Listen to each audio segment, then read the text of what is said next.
अस्सलामु अलैकुम वरहमतुल्लाहि वबरकातुहू। हम अपने चैनल मोहम्मद कुरान एकेडमी में आप सबको खुश आमदीद कहते हैं।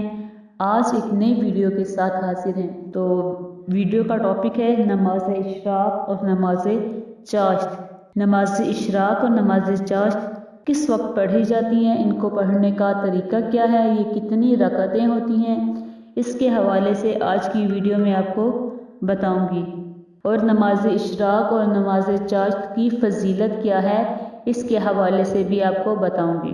तो सबसे पहले नमाज इशराक। नमाज इशराक का वक्त सूरज निकलने के 20-25 मिनट बाद आप पढ़ सकते हैं इस नमाज को।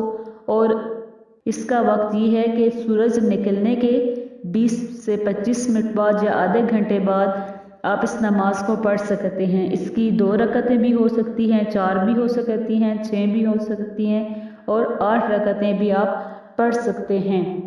जिस तरह आम नवाफिल अदा करते हैं, इसको पढ़ने का तरीका भी यही है।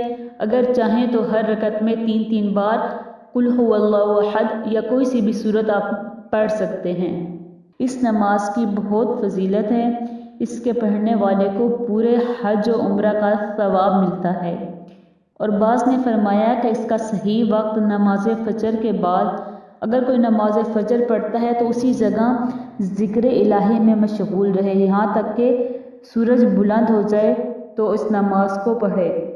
नमाज चाश्त, इस नमाज को हमेशगी इख्तियार करने वाले के गुनाह माफ़ हो जाते हैं और इसको पढ़ने वाले के लिए जन्नत में अल्लाह तबारक व तआला सोने का एक महल तैयार फरमा देता है।